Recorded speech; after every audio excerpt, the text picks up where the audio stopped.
Today we're going to do some precision machine work on an engine with an angle grinder.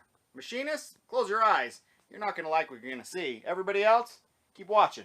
So I did the video on how to remove the generator head from a generator engine. And then we came up with the problem of what do you do now with a tapered shaft, because you can't hook your standard pulleys and everything up to it. So I mentioned maybe you could just use an angle grinder and grind it. You could buy a tapered shaft, but sometimes that's more than it's worth. Or like a tapered adapter to be able to put on standard pulleys.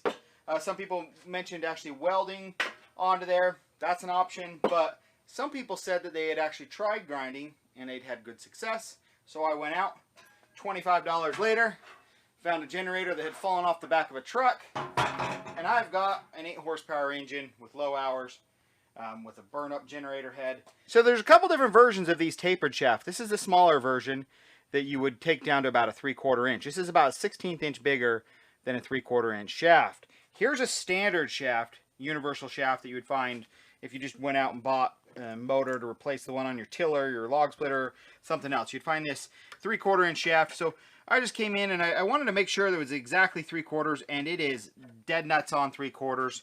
So we'll do that, and the pulleys seem to be about 1 thou over to be able to fit for the slop. So we got to grind this down exactly to 3/4 inch, and then we have to put, this is completely smooth all the way around, then we have to put a keyway. It's a little bit longer, that's not a big deal. We can cut it off if we need to, but a little extra length usually doesn't hurt. So here's my theory. No matter what, this is a single cylinder, it's gonna vibrate like crap. I've got it bolted down and strapped down, and I got actually a piece of rubber tire under there to try to take up some shock just to hold it as steady as possible. But the piston's moving up and down, and this is a slant cylinder, so it's moving this way. So my theory is this shaft, because it does, you can feel a little bit of vibration in the whole motor, is I think it's going to be moving this way and this way. So if I grind on this surface right here, I'll have the best success of actually getting a, if I'm grinding from this direction, I'll have the best success of actually getting a uniformly round surface. Or if I grind from this side, this is going to be bouncing in and out, and I'll probably just be hitting one side more than the other, and this will more than likely kind of oblong itself, which probably wouldn't be a huge deal since I'm only taking a 1/16 off total, about 30 thousandths all the way around. Well, 30 thousandths total, so 15 thousandths on each side. But we're just going to use a sanding flapper disc. This is probably around an 80 grit, 60 grit, and just go along here and right up to the shoulder until we get down to 3/4.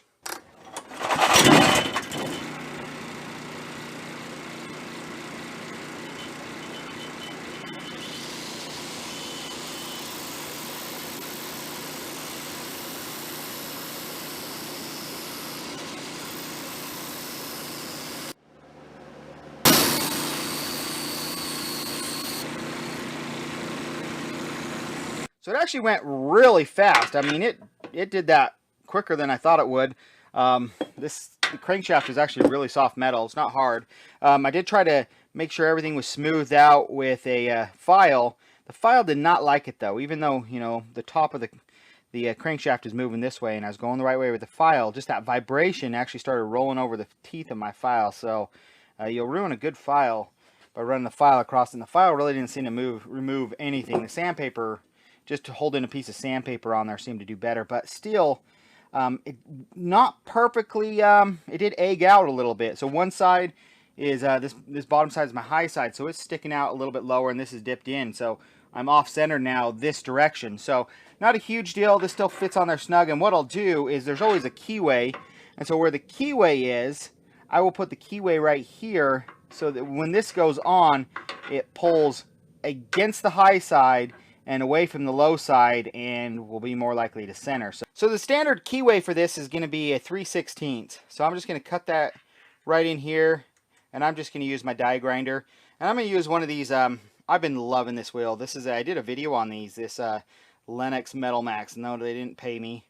This lasts so much longer than the little abrasive discs that you buy. They just burn up and you're constantly replacing. This stays full size, but I'll put a link in the description below where you can get these things. They're cheap. I think I paid, it was under 15 bucks for this thing, and it's went through, I've easily burned through at least 4 or 5 discs now, and it's no less sharp than it was when I started. So I'm just going to cut that right in here, and I'm just going to use my die grinder, and I'm just going to use one of these. I'm going to use one of these.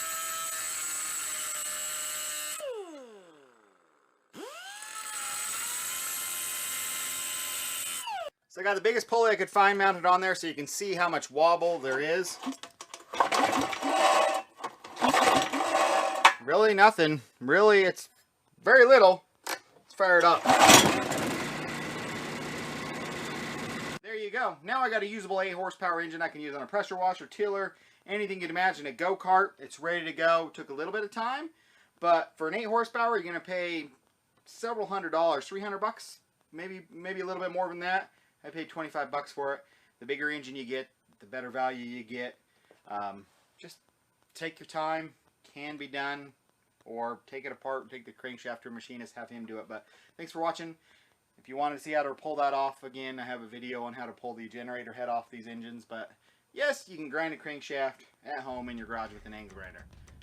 Thumbs up. Leave me a comment. Thanks, guys. See you soon. Bye.